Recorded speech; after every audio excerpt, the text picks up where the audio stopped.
Good evening, everyone. I'm Allison Schilling, the Deputy Director and Director of Engagement here at the Concord Museum. Thank you all for being with us for the Robert D. Richardson III Annual Forum, presented in partnership with the Ralph Waldo Emerson Memorial Association.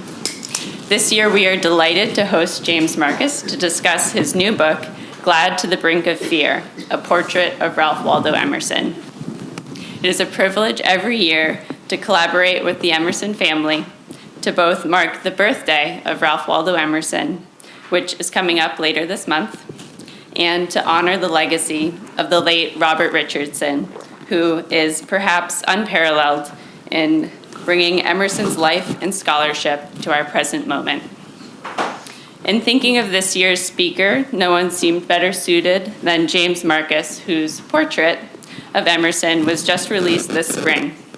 Many of you may have seen the review in this Sunday's New York Times, where Lawrence A. Rosenwald wrote, "Marcus's writing is lively and precise, vigorously colloquial. It is full of knowledge and affection. The voice is distinctive, and Marcus is autobiographically present in some of the book's best passages." James Marcus has written and lectured widely on Emerson.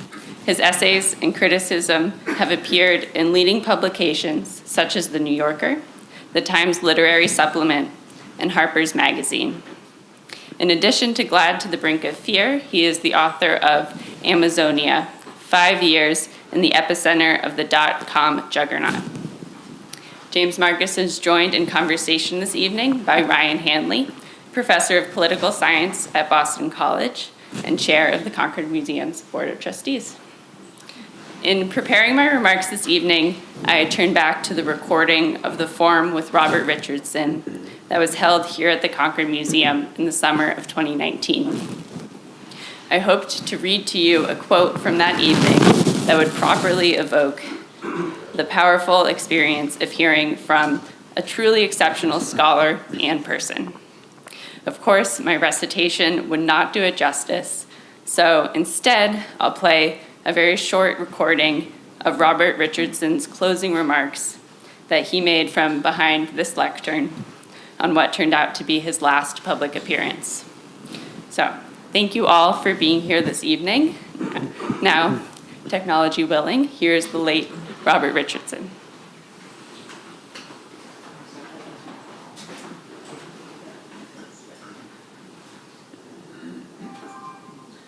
And some part of each of us longs to be inside the light, to work upstream against the flow, to arrive at the source and know it for what it is, even if just for a moment. I remember one such. It was the last day of October, 1992. I was living in Middletown, Connecticut, and we were having a glorious autumn. It was early evening, and I was walking up the street toward our house. The street was lined with silver maples. They were still young, maybe 30 years old, but they had reached their full shapes, and all the leaves on every tree were a bright, glowing, waxy yellow. It's a common enough sight in a New England autumn, although I am quite sure that I would never have noticed it, except that I had read and loved the great second chapter of Annie Dillard's Pilgrim at Tinker Creek, which ends with the vision of the Tree of Lights, and which is the best piece of writing on the art of seeing that I know. There was not a scrap of red or brown or green on those trees in that street in Middletown. Every leaf was a golden yellow. No wind stirred. It was still daytime, but it was the last moment of daytime, and the leaves seemed to have gathered in the sun's light and were now holding it as the street and the town stood still on the edge of evening. Walking under each tree was like walking into a lantern, into the light itself. The light held you and made you forget for a moment just what urgent errand you were on. You stood still, took a deep breath, and lived in the light for a moment. If I believed in grace, I would call it grace. But I want to emphasize what a small, unimportant little moment it was. No life-changing, world-shaking vision, not at all. It was only a minor, non-alcoholic, off-ramp, fat-free, unleaded sort of homemade course. As small as it was real. Some law, some instinct, some knowledge called me into those warm, bright yellow trees, and I could still feel the light. Thank you.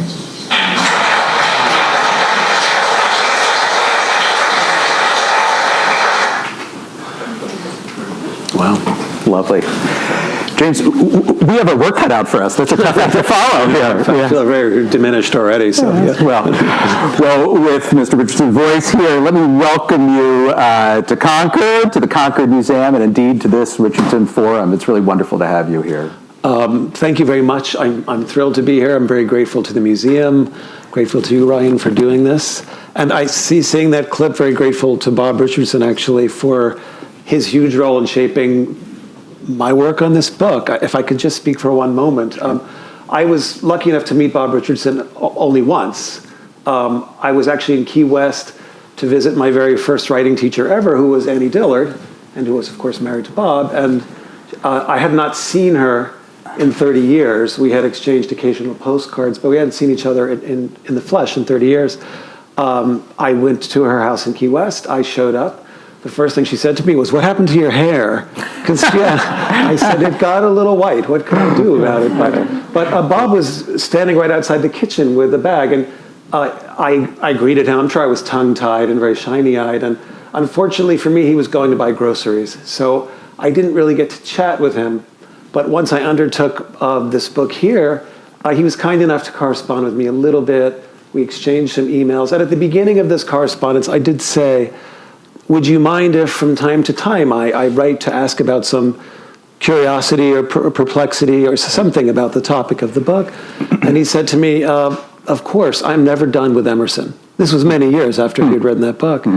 And he was just so gracious about all of it. And I'm never done with Emerson either. I expect that I'll be rereading his work forever, but I'm never done with Bob Richardson either. And not only his Emerson book, but his beautiful lives of William James and Thoreau, and his more recent little book about death and resilience.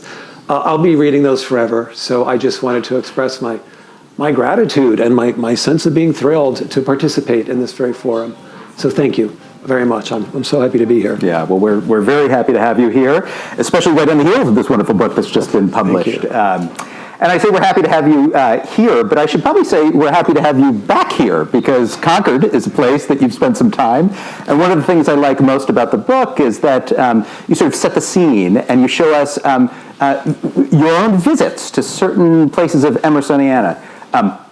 The house, Bush, across the street, the old manse, his first residence here, the grave at Sleepy Hollow, and even interacting with some of the different pieces of Emerson's material culture. We, of course, just are steps away from the wonderful Windsor writing desk in which he wrote Nature, and you yourself describe in the book the hat still hanging on the hat rack in Bush.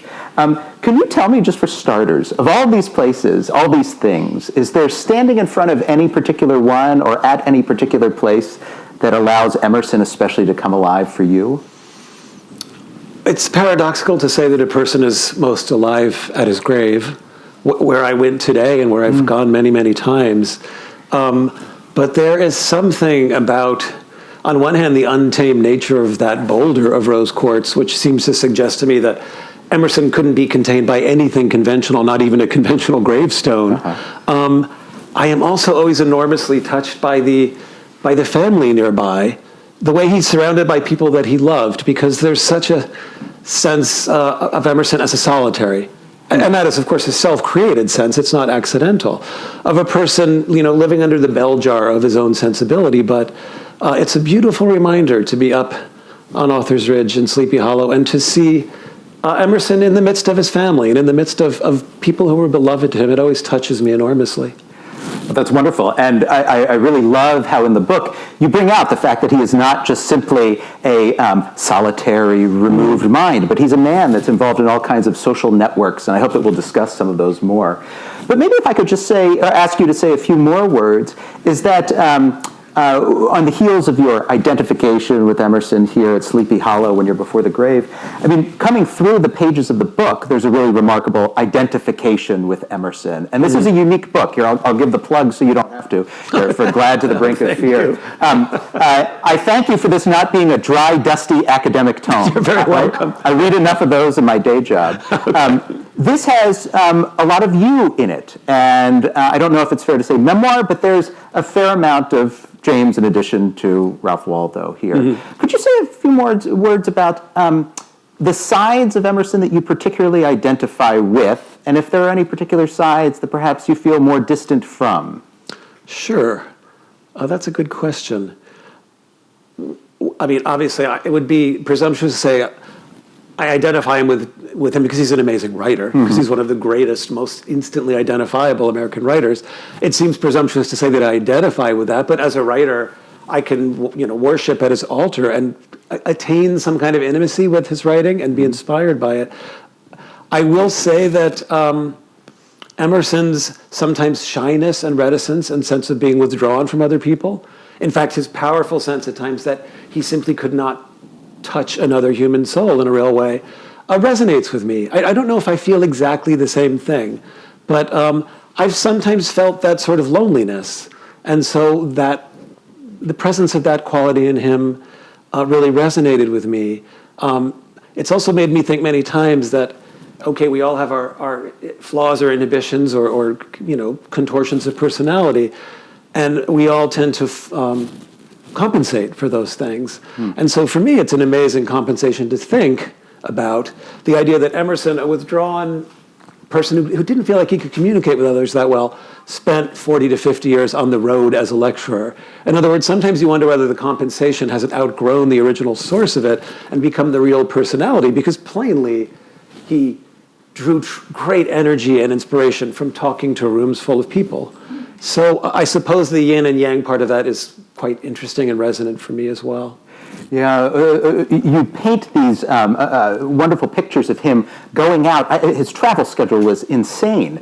These constant going back to the Midwest, walking across the frozen Mississippi to get to his lecture engagements. It's really beautifully painted here. But what accounts for his success as a lecturer? Because I'm curious, because he didn't always hit, clearly. He didn't always connect, to use the word that you just mentioned. Yeah. But when he did, was it, would you credit his style in particular, the substance of what he was delivering, or something about what his audiences felt they needed to hear that he alone could deliver? Yeah, I mean, his persistent popularity as a star of the Lyceum Circuit, which went on really from the late 1830s through almost the early 1870s, testifies to something, right? I mean, they could have stopped booking him, if he was now a drag and he never drew an audience. I think that certainly by the latter part of his lecture career, he was seen as a national font of wisdom. You went to be in the presence of Emerson, you understood that maybe you would not understand what he was saying, that there would not be a sort of a literal narrative or argument, but that you just sort of basked in this outpouring of beautiful language and wisdom and epigrammatic excitement. I mean, there are many testimonies from that era by audience members who sound like they took some LSD. Basically, the experience is so psychedelic and mind-expanding for them that that they weren't self-deceiving. There's too many people like that. Now, there are also many audience members from the 40s and 1850s and so forth who testified to the flip side. You had Rutherford B. Hayes, the future U.S. president, saying, I never heard someone hold an audience in his hand in that way, but never did one of his sentences follow from the other at the same time. And Artemus Ward, a great sort of comedy star of the same circuit, memorably compared Emerson's stage demeanor to a perpendicular coffin. So, you get both sides. There were clearly some people on whom his charms were not connecting 100%, but half of them loved it. Half of them felt they were seeing something extraordinary, and they felt that they were transformed by it.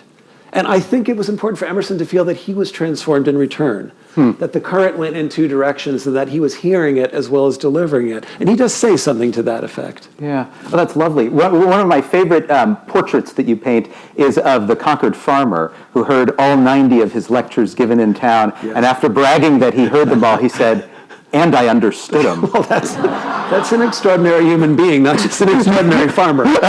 Because honestly, some of Emerson's essays and lectures are hard to understand. Yeah. They're hard to follow simply because they do not unfold in a very linear way. So, that farmer deserves some kind of good conduct medal or something. Well, actually, maybe if we can even go all the way back to the start of the book, because you do organize it around, even though it's not a simple biography, you give us different slices of Emerson's life. And even before we get to Emerson the lecturer, we get to Emerson the preacher, lived as that was up until 1832. And here's an example of perhaps maybe when he wasn't clicking with the people on the other side in the audience here.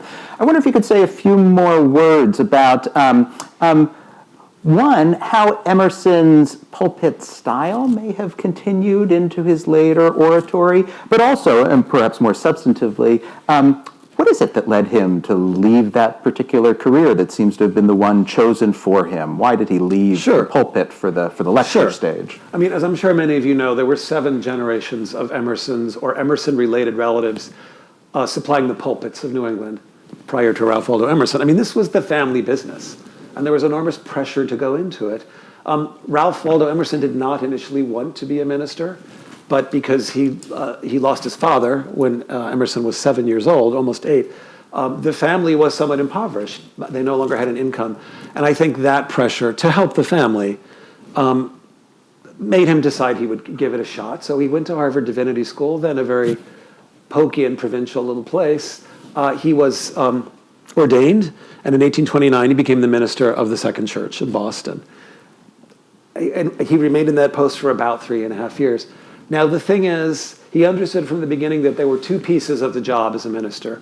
One was delivering a sermon every Sunday. One was pulpit activity, which he felt he was ready for. He felt he would, as he said, don the robe of eloquence. The other half of it was tending to the flock on a more personal basis. And because he was a shy person, he correctly imagined that he would not be very good at that. And he was not very good at that. There are, accounts of him going, making pastoral calls, basically, of going to the house of people who simply had the same last name as his parishioners and being told you're actually at the wrong house. There was some other thing I read that I think I mentioned in the book, that he was called to give last rites. And again, this is an uncomfortable thing. If you're not a person who is comfortable with dealing with people at the most stressful, saddest moments of their life, you were probably not cut out for the job. But in some account of it, it said in his awkwardness, he started talking about glass blowing and glass making, and he was asked to leave, maybe even by the person on his deathbed. So I think a schism did sort of open up where he was only good at half the job. I don't think that the weakness of his sermons was a problem. I think you see many early glimmers of what would be the great writer in his sermons. He's not fully developed as a writer, but you see what is percolating there. I just think that during his 3.5 years at the Second Church, he began to feel that Christianity in general and Unitarianism in particular were dead or dying. That as belief systems, they had calcified and they had lost their ability to help regular human beings in the year 1832 or 1833. And these are very corrosive doubts to have if you're a minister. They're eating away at the very core of what you're supposed to be doing. So I think it was his own diminishing sense of faith and diminishing sense that he was doing any good, combined with the terrible hammer blow of the death of his first wife, Ellen Louisa Tucker, that just knocked him flat. And he felt that he couldn't do it anymore. Now, there is, in theory, one specific thing that drove him from the pulpit, which was his unwillingness to administer a Holy Communion, the Lord's Supper anymore. That historically is what happened. And he asked to be relieved of this one job as part of his duties as minister. He would do all the rest gladly. And his congregation ultimately said no, and he had to step down. Now, I speculate in my book that there may have been another psychological cause here. And there is no record of Emerson having said this anywhere.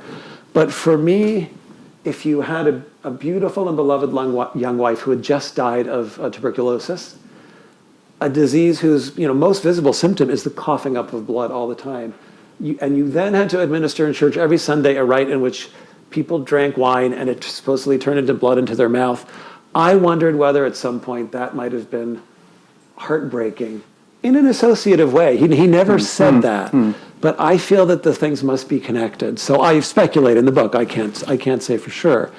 In any case, he left the church. He preached on a freelance basis for a while after that, but he never had a congregation. And essentially, he left institutional Christianity behind him and essentially was not a Christian after that.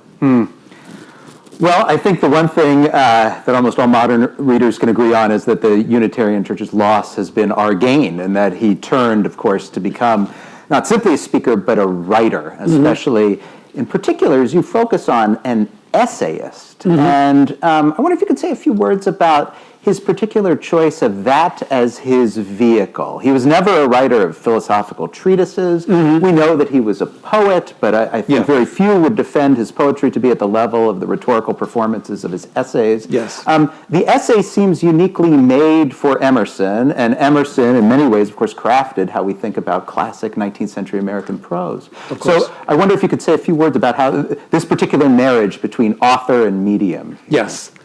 I mean, in a sense, I think Emerson was tremendously lucky to be able to make the leap from sermon to essay, which is not so far. They're both compact, persuasive forms. But I think the essay suited him partially because of its modest size. In other words, Emerson read a million works of long-form narrative, as we would now call it, in his life. He loved things like that, but he showed no interest in writing anything like that in his entire life. I think the way his mind functioned as a writer was, more of a sprinter, less of a marathon artist. He liked to compress things into the most sort of explosive, dense form rather than let them expand over the course of a long book. And so I think the essay suited him perfectly. I think it was also a form that hadn't been set in stone. I mean, obviously there was a history of it going to Montaigne, Francis Bacon, the very elegant Augustan essayists like Steele and Addison, who he admired very much. But it was still warm and malleable in a way, and he could do with it what he liked. And so, yes, I think it was, in fact, a marriage made in heaven between author and form.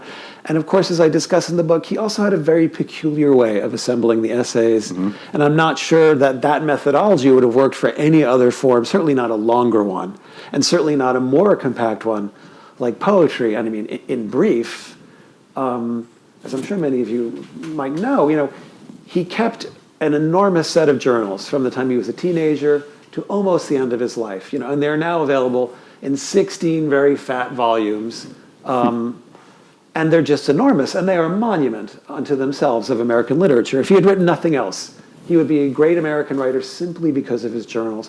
And many, many writers keep journals and notebooks, but he did something very unusual. He madly indexed his journals on an ongoing basis. In other words, he kept hundreds of pages of separate notebooks in which he kept track of all the sentences he had written in the journals.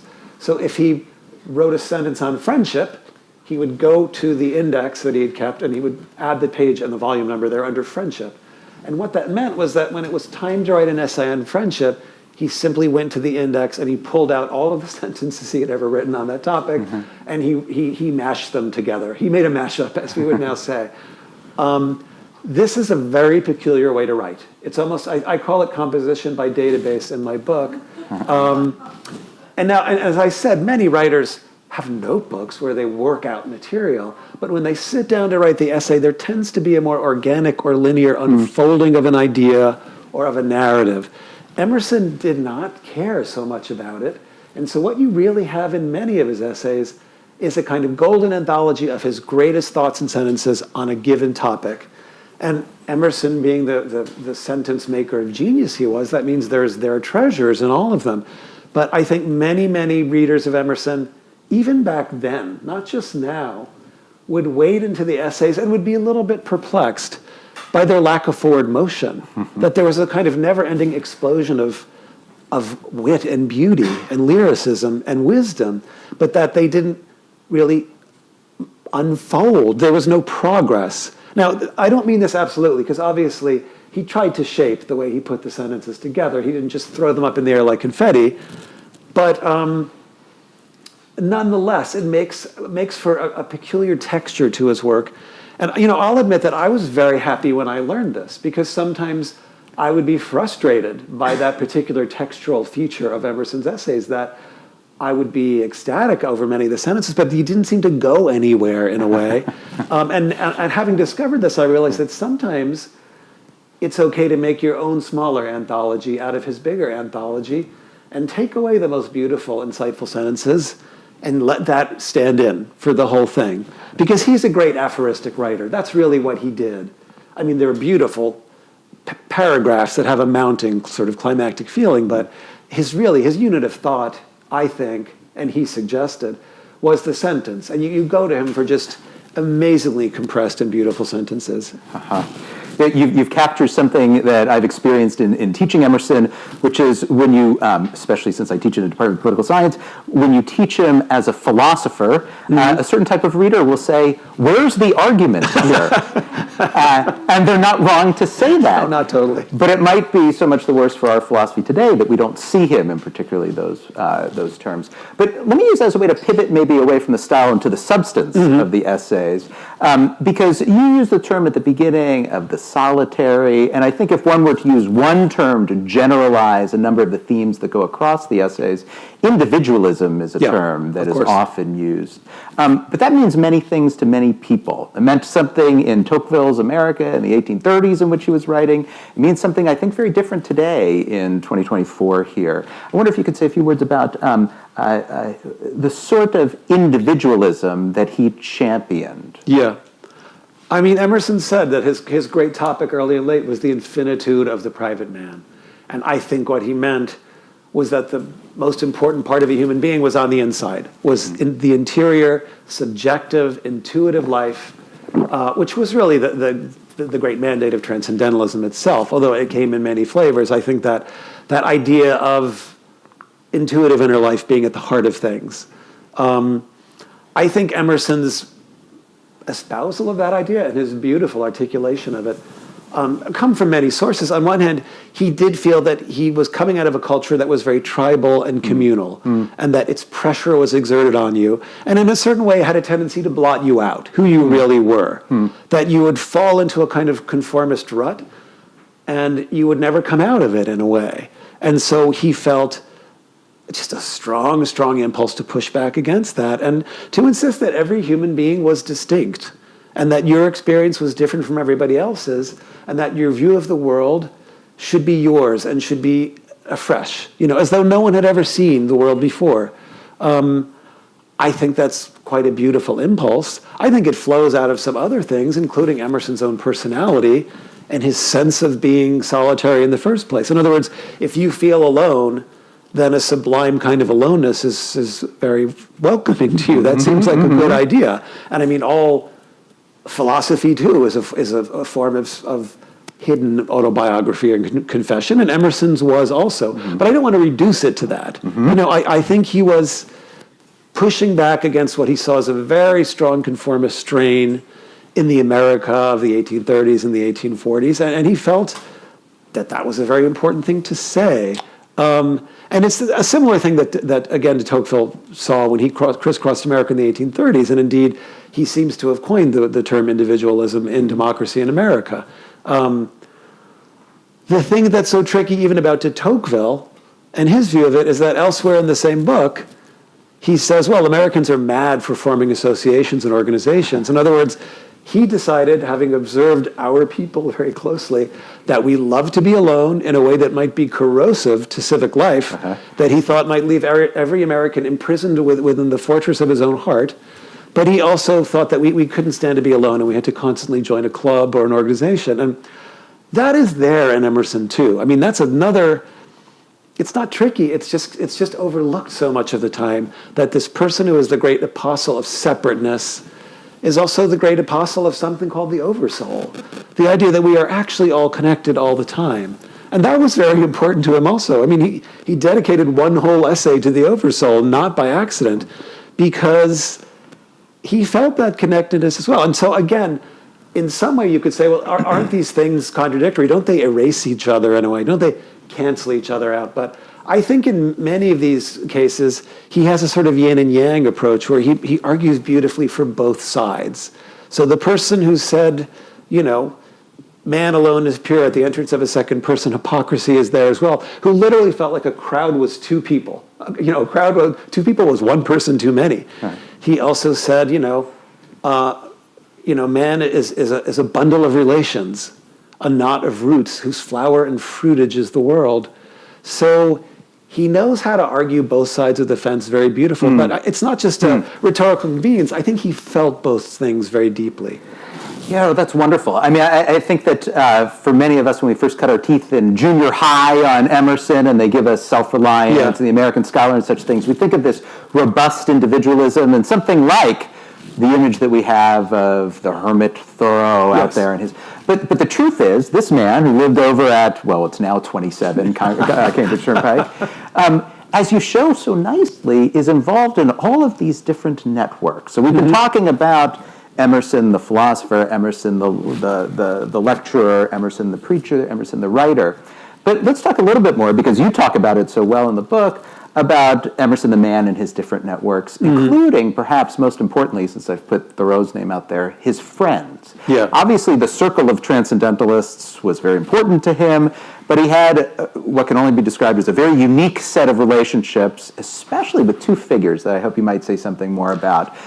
Margaret Fuller, and also, since we are here in Concord, Henry David Thoreau. Sure. Yeah, those are the case studies I chose for the friendship chapter of my book. Of course, Emerson wrote a famous essay about friendship. It was a topic he was extremely interested in. The essay has some wonderful insights about friendship, including the fact that you don't want a friend to be exactly like you. You don't want a malleable mush of a human being to be exactly like you. You want a little pushback. You want a little friction, because I think then maybe the transcendent sparks of friendship are thrown off by that opposition. Things like that he's very, very shrewd about. I find by the end of the essay he's raised the bar so high for transcendental friendship that you simply couldn't have any. That friendship would be impossible. He says friendship, like the immortality of the soul, is too good to be believed. And yet, having put it down on paper, of course he had friends. I mean, it's absurd to think that he didn't. He had close friends. He had an enormous network of acquaintance.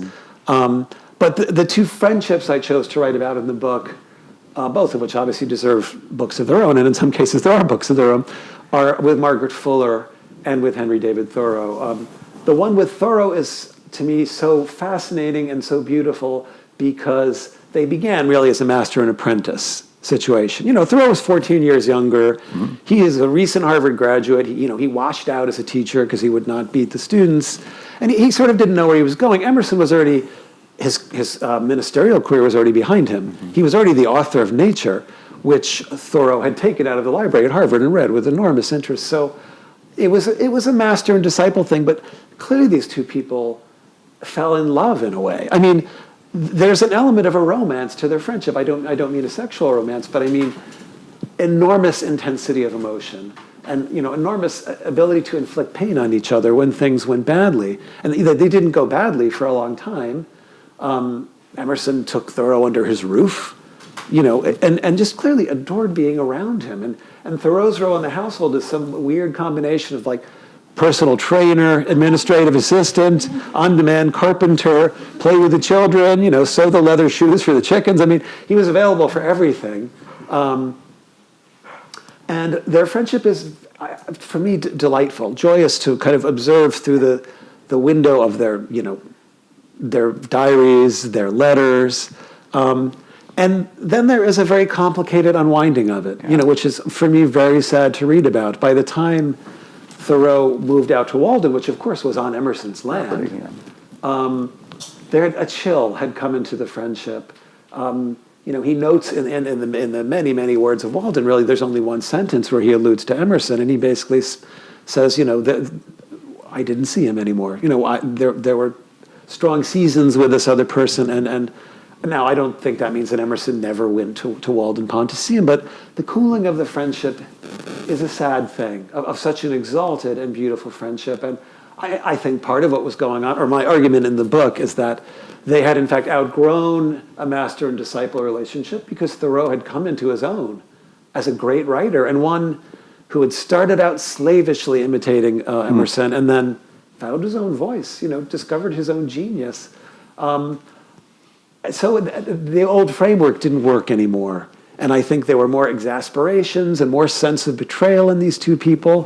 And, when Thoreau finally died, also of tuberculosis, Emerson famously gave his funeral elegy, which was itself later reprinted in the Atlantic Monthly.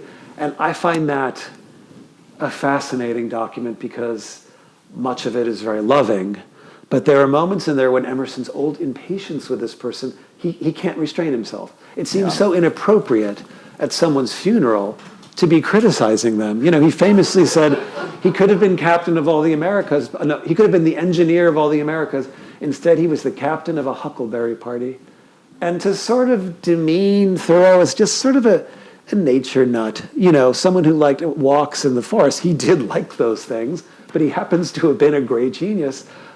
Emerson's ambivalence is even a little painful for me to encounter. But as I also note in the book, at the end of his life, when he had really lost most of his memory, he would say to Lydia Emerson, his wife, "Who was my best friend?" And she would say to him, "Henry Thoreau." And he would say, "Oh, yes, Henry Thoreau." And I just find that so enormously touching every time I read it, that's what sticks with you. Whatever your embattled sense of each other was, that to the end, when he remembered almost nothing, he could be reminded of this very, very important friendship. Now, his friendship with Margaret Fuller is not like any other, just as Margaret Fuller seems to have been a person not like any other. She was an extraordinarily brilliant person. She very much wanted to be Emerson's friend. He initially was a little put off by her physical person, I have to say, but just by the velocity and intensity of her talk and her love of gossip, which I think Emerson was pleasantly scandalized by. He knew he shouldn't laugh at some of these things. He even says, "She made me laugh more than I should." But she won him over. And she spent a fair amount of time in the Red Room across the street. And now the problem there wasn't the sort of problem that he had with Thoreau. The problem was that, in a certain way, Margaret Fuller was clearly in love with him, and she wanted more. Now, Emerson was already married, of course, with children. But she wanted more. And his tendency was that if you wanted more, he wanted to give less. So he tended to sort of retract from her the more she demanded of him. And I think in the end they found a kind of, equilibrium. But his letters to her are enormously open-hearted and very intimate in all sorts of ways. And when she died, she unlike many of the other people in the transcendentalist orbit, she left. Yeah. She went first to New York, where she was a pioneering journalist for Horace Greeley, and then she went to Europe, where she was the first female foreign correspondent ever in the United States history. She died a terrible death when she returned here in a boat that had run aground off Fire Island. Within sight of people on the shore, she drowned along with her husband and her child. But Emerson, said later on that, I've lost my audience when she died. That in some sense, despite the rocky nature of their relationship, that he regarded her as his real readership. So his closeness to these people is remarkable, as is the very bumpy trajectory that these friendships took. And they're endlessly fascinating, both of them. Yeah, I like the way that you described just now his relationship with Margaret Fuller. She wanted more, he would give less. Would that be an accurate way of also characterizing his relationship with Lydian? There's probably something of that there. Lydian was an amazing, smart, strong-willed, strong-minded person. Part of the reason they were drawn together, again, his second wife, of course, was that people in the town of Plymouth, where she was from, felt that their minds worked so alike. They said, when they were getting together, one neighbor referred to it as the conjunction of two planets. So it was felt that these planetary bodies were bound to drift together. But I think once Lydia was married to Mr. Emerson, as she called him, till the day he died, she discovered a couple of things that made it harder to be married to this person. One was that, in fact, he was not a Christian. They both were drawn together at first because they both sort of had a very eclectic, do-it-yourself form of Christianity they were working on. That included parts of Unitarianism, parts of Congregationalism, parts of Swedenborgianism. They were both very interested in the ideas of Swedenborg, especially the idea that we lived in a dual universe, that there was the material world of everyday life, and then there was a spiritual world that mirrored it precisely. And we were always in both of these at once. That's very Emersonian. I mean, that's why Emerson loved Swedenborg. And you can see that the exchange of ideas and religious impulses and literary ones really brought these people together. But a year or two into the marriage, she realized that he had simply overshot Christianity and moved beyond it. And she was a real believing Christian, and it was enormously painful to her. I mean, religious belief was not a casual matter then, as it isn't to many people now. And it opened up a gulf, in other words, between her and a person she loved very much. But I think over the years, while you see ample evidence of warmth, mutual support, sometimes exasperation, I mean, you see all the things that you see in a long marriage together, she did become more familiar with the idea that he tended to retract a lot. And he said to her once, "I'm sorry," he described himself saying, "I'm more of a photometer than a stove." A photometer doesn't come into many conversations now, but a photometer was something that could absorb light and heat, presumably. But what he was saying was, I cannot radiate heat and light like a stove. I absorb these things, human warmth, but I have trouble radiating them. And so, look, these are challenges in a marriage. All marriages have their challenges, and these were some of theirs. But I persist in thinking to the very end that not only the warmth, but actually the good humor they display toward each other is, for me, a very good sign that the marriage is still thriving, that if there's a sense of making fun of each other sometimes, or simply looking in a good-humored way at the foibles of your spouse, it seems to me something is still functioning there. But it was not a marriage without its difficulties. Yeah. Actually, one of the most eye-opening parts of the book is seeing Emerson was, and I never thought I would use this word until I read your book, he was often playful in private, in ways that one wouldn't expect, jesting sometimes with Lydia, but also especially playing with the children. And so that's a beautiful human side that comes out that I don't think many people often associate with Emerson. No, that's right. I mean, the thing is that certainly in his essays, which are, along with nature, those are his trademark works, for readers since 1842 and on. But I think that those works severely shortchange his sense of humor, which you see much more in his journals and in his letters, and doubtless in his personal life. I mean, he loved Bronson Alcott. That's another friendship I could have written about, but it didn't stop him from saying that Alcott could be a tedious archangel. So, he was an enormously funny, but there's so much wit in the unpublished, more informal writings. And maybe he wanted to, obviously the essays have many witty lines in them, but they're not usually knee slap or funny kind of lines. And maybe he felt that he needed to suppress that part of himself because it was inappropriate to the sort of loftiness of his pulpit manner, let's say. Yeah, good. That's helpful. Continuing in that particular vein here, from the sort of the jocular to the very serious, as the book goes on, you chronicle especially his political engagement, which, of course, for Emerson comes down largely to one particular question, which is the slavery question, abolitionism. And one thing that is incredibly striking for students of Emerson is to see the degree of the turn, right? Early on, the Emerson who wrote New England Reformers and is poking fun almost at these sort of preening, I think we would call them today something like virtue signaling reformers, who then becomes, obviously, such an important voice after 1850 with the Fugitive Slave Act.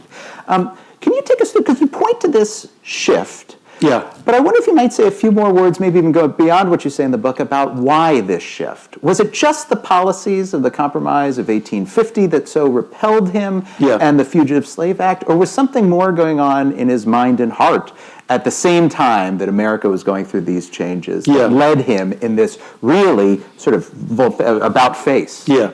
Well, I mean, I think it's fair to say, like, the 1830s and 1840s were a hothouse for reform movements in New England. I mean, they just flourished in a kind of crazy way. And some of them were noble and amazing. And some of them now seem a little bit kooky, you know, because, I mean, there's a great moment. It's in one of Lydian's letters to Waldo, which is unfortunately in a footnote, and it's in an endnote in the back of my book. It didn't really fit into the narrative. She has gone to see Bronson Alcott and some other friends talking about founding a utopian community and how that would work. And you know that was probably quite a conversation. You know, a lot of airiness.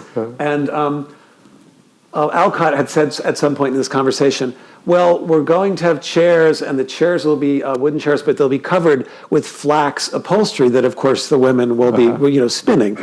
And Lydian spoke up and said, I would sooner have just plain wooden chairs, because then we won't have to launder the actual slip covers. And Alcott said, oh, no, we will reform washing. The idea that, oh, don't worry, we'll reform that also. You won't have to do laundry anymore. So, I mean, there's a lot of kookiness in some of these reform movements, and so I understand Emerson's tendency to make fun of them a little bit. You know, I think he was misstepping in lampooning abolitionism, you know, by the early 1840s, because I think those people were very heroic, you know, and self-sacrificing. It's important to note that certainly in the 1830s, abolitionism was a very fringe belief in New England. You know, it had not gained the sort of moral high ground where people were flocking to abolitionist societies. It was not there yet at all. But one person who did flock to it earlier was Lydian Emerson, of course. She was one of the founders of the Concord Female Anti-Slavery Society. She invited abolitionists like Wendell Phillips or the Grimke sisters to the Emerson house right nearby. And she got involved with it very early. And I think Emerson was somewhat dismissive of it. You know, he felt it was not quite a hobby, but that she was overreacting and over-emotionalizing something. Not because he approved of slavery. He never approved of slavery for one moment in his entire life. And as a teenager, he noted in his journal what a moral calamity it was. He simply wasn't sure how to get rid of it. And I think as a transcendentalist, he hoped that there would be some amazing revolution in consciousness throughout the land, and then the wickedness of slavery would collapse under that. And that is a dream. I mean, that's a beautiful dream, but that's not how political change takes place. And so I think, on one hand, you had Lydian, I think, prodding him. You know, I'm not saying every day she pushed him, but her example clearly prodded him because he took her very seriously. You know, however he might have wanted to tease her, he took her very seriously as a person. So I think that was a big part of it. I think what was a turning point in a way, along with simply the situation itself becoming more untenable, that the issue of slavery began more and more to tear the country apart. For me, the great pivot was in 1844. That is when he was invited to speak at a celebration of the 10th anniversary of abolition in the West Indies. And what that did was that it forced him to immerse himself in the literature of abolition.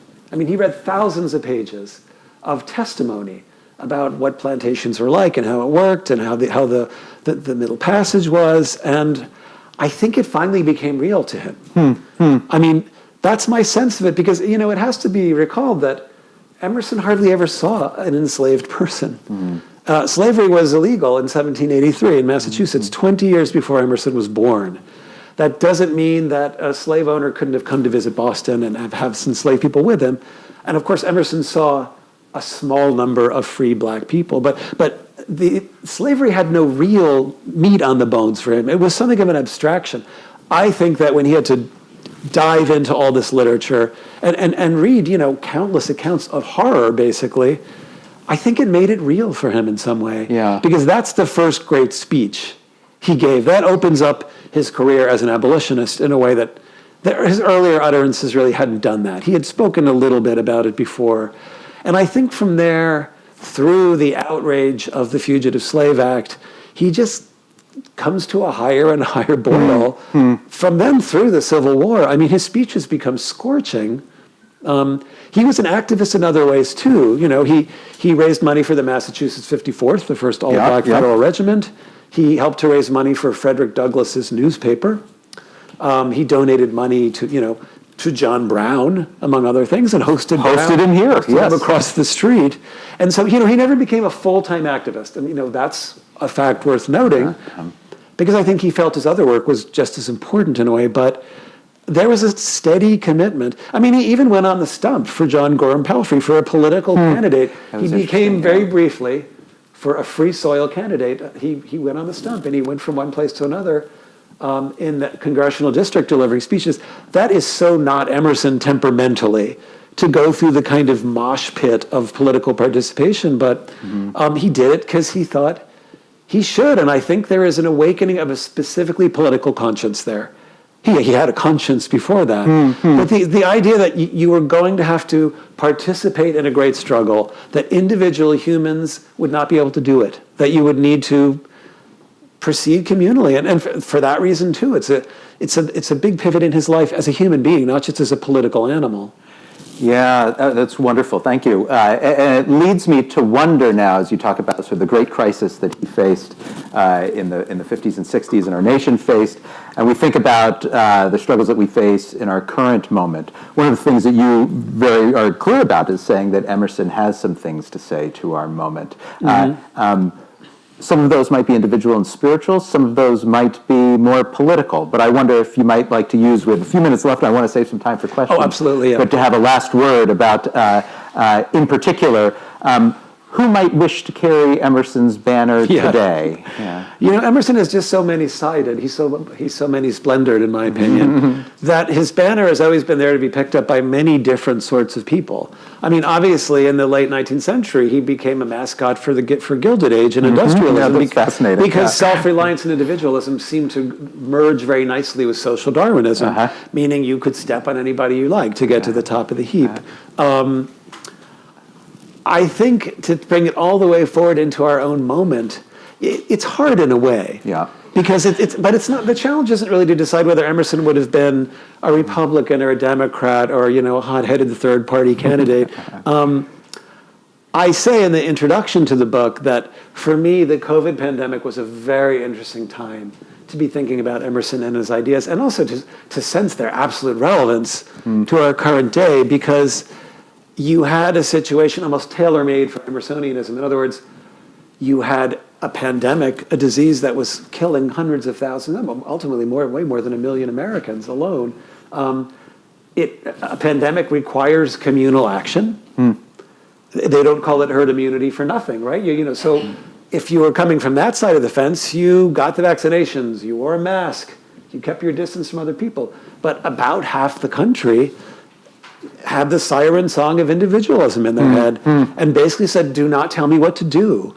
And don't tell me that I need one of your suspect vaccinations. Don't tell me to wear a mask in the general store down the street. And there's a violent opposition between individualism and communalism, basically. And I mean, individualism is more Emerson's brand, as we might say now, and probably always will be. Yeah. But again, you have examples like the Civil War, where he felt that you had to pull together. And so he probably has been evoked by both sides. I mean, I quoted one person in my book, That's really striking, a little big volleyball player, when she went out to shopping without a mask on, she proudly posted Emerson on social media to say, I'm not a conformist. I went shopping without a mask on. And of course, social media being what it was, she was immediately attacked by 1 million people saying how awful she was. They probably quoted Emerson as well. So I wouldn't say he's a slippery figure. I would say he is genuinely so multifaceted that it is hard to shove him into one political box. But I do think that in ways that are spiritual and very human, he speaks intensely to a modern person. I think for almost just about anybody, if you can get past some of the challenges of his idiom, some of the old-fashioned texture of Victorian prose, which demands that you slow down, there is so much of it that could have been written yesterday, and that is so immediate as if spoken directly to you. And that's, I think, really why I wanted to write the book. So Yeah. Well, thank you for doing so, because you really bring forth an Emerson that's still very powerful to us today. Thank you. Very grateful for that. We have a little bit of time left, and so I want to make sure that if there's some audience questions that some audience members might be able to raise. Ask them through the microphones. So we can all hear. Please. I'm wondering how much he was a New Englander and a New England persona, and how that affected how he was viewed and what he did as he traveled outside of New England? yeah, that's a good question. I think he was self-consciously a very New England figure. He said that something very typical of Americans was the conjoining in one person of Yankee shrewdness and spirituality. And that seems to me an obvious self-portrait in a way. So the spiritual part of him is where he's communing directly with Plato. But I think the equally important part of him was that he was just a quintessential New Englander. And I think his personality and his idiom were so formed by this part of the country that he really couldn't have emerged anywhere else. And when he went to other parts of the country, that was part of his attraction. I mean, Lyceum, people who invited him were often New Englanders who had gone to the Midwest and started a Lyceum. So they wanted a taste of home in a way. But yeah, I think he was very quintessentially a New England figure.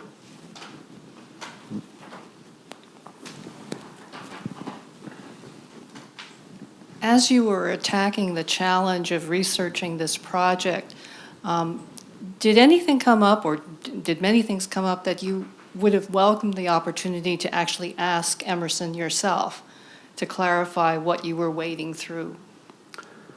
Yeah, there's a lot of stuff like that because he said a lot of cryptic things. I mean, at the end of my book, towards the end of his life, he said, things are and are not. I just thought, okay, there's a lot of ways to read that. I think it's because in some way he did feel that things were present and absent. He felt that the dead were not gone. It's sort of in that context that I talk about it. But he thrived on contradictions so richly that there are a million utterances where I've just thought, so which side did you believe in more? I would have loved to have asked him that. I'll tell you one other thing I would love to ask him, which is actually a very tiny thing. In 1844, at that speech I talked about, he shared a platform with Frederick Douglass. And I would love to know if they spoke. And I would love to know if he ever had any other communication with Douglass, because Douglass was a great admirer of his, and Emerson seemed to admire Douglass, and because the actual accounts of him talking to a black person, let alone a great person like Frederick Douglass, are slender to non-existent. I wish I could know. Even if they sat next to each other, I wish I could know. I'll stop there. There's about a million more, but I'm going to stop.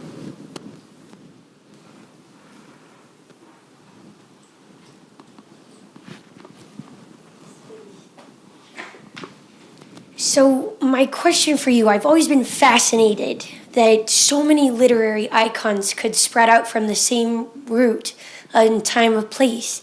And so I wonder if you could touch a bit more on the relationships that Emerson had with those like Bronson Alcott, Louisa May Alcott, and even those beyond literacy, but like Daniel Chester French, when they had the memorial at the Old North Bridge for the 100th anniversary. Yeah. And if you could talk a little bit about that, and I believe even Ulysses S. Grant was there for He was that. there. That's right. So these people that, of course, we all know of, but how they all came about from Concord. So many of Yeah, them. I mean, it's absolutely remarkable. If I had the answer to that, I mean, I assume there's something in the water, and I've drank several gallons of it. No, I mean, there's no explaining it. It's the American Athens. It's an amazing place, as all of you know better than me. And the fact that there was such a saturation of literary genius and genius of other kinds in such a small space is absolutely mind-blowing. I don't know how to explain it.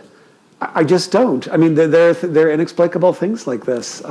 If you have a better idea, I'd love to hear it. But like, I mean, why couldn't it have been Lexington, or Waltham? There's no reason why it couldn't. I mean, I'll just say I spoke last week at a place in New York City called the New York Society Library, where Emerson spoke in 1842, and it turned out that there was a young journalist in the room to review his speech, and it was Walt Whitman. He was reviewing it for the New York Aurora. And the idea of those two guys in one room at the same time early on was also just blowing my mind. Like, wouldn't the room just sort of, have the roof come off or something?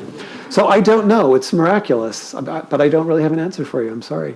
Was there ever a time when they were all together at one time? Would you say that these Yeah. authors, that they must have had great Of course. No, they were in the same room all the time. I mean, they would have meetings of the so-called Transcendental Club where many of them were just sitting down on a regular basis every month or two to probably, drink some booze and float some transcendental ideas. No, they were together all the time. I wish there was a camera. That would be amazing. But unfortunately, we only have the record we have. But I'm as amazed as you are, though. Booze and cigars, it has to be said. I'm sure cigars come up a lot. Cigars were in definitely Emerson, part of the yes. scene, yes. I think we have time for probably one more question here.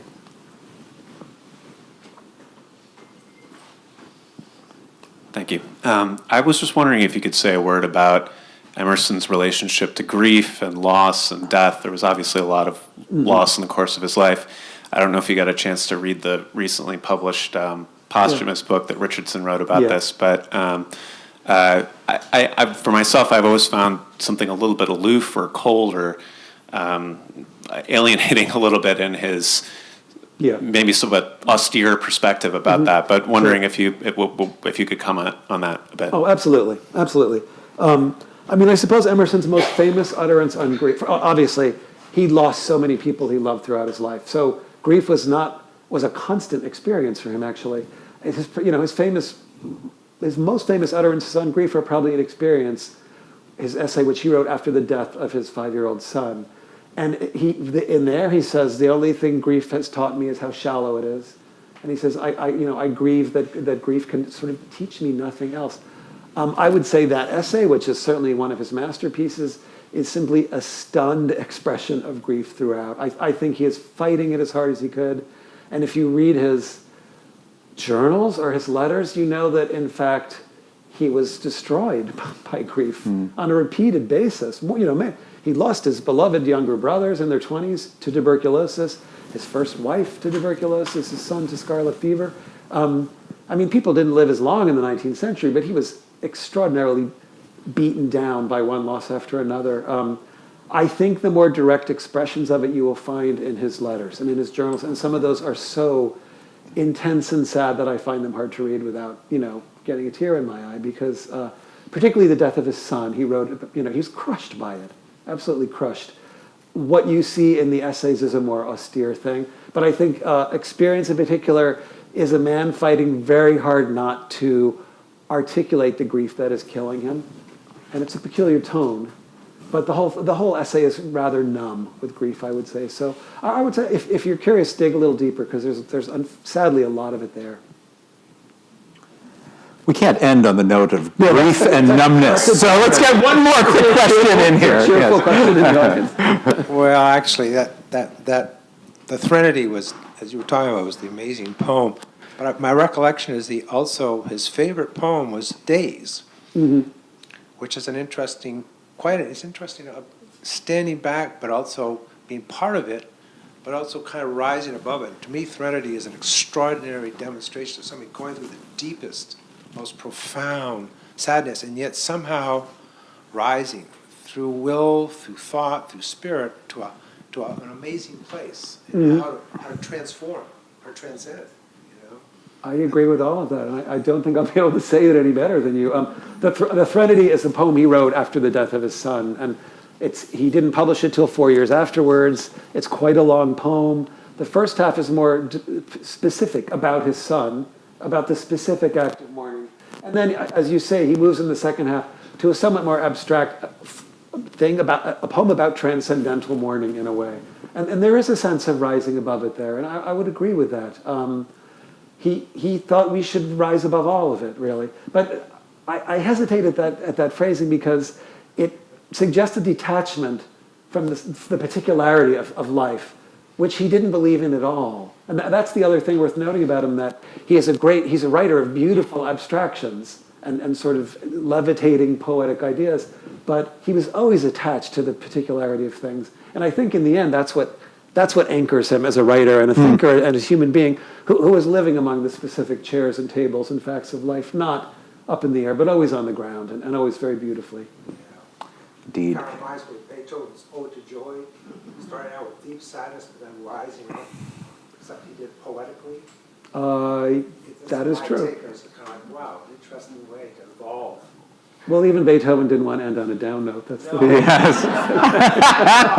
And thankfully, we don't have to laugh. Your book ends on a wonderful note with the essay Circles, which is such a profoundly, I think that captures very nicely this idea of the way in which Emerson was always concerned, not simply with the transcendent and the high, but with all that around and these sense of connections. But we've come to the end of our hour here. It did end on a wonderful note. What better than Ode to Joy together now with Emerson. It's an extraordinary book. We're very grateful to you for coming and visiting with us. I warmly recommend it to you all. I believe there are more than a few copies over here in the corner. But for now, won't you all join me in thanking James Marcus for joining us? Thank you. Thank you very much. I really appreciate it. Thank you.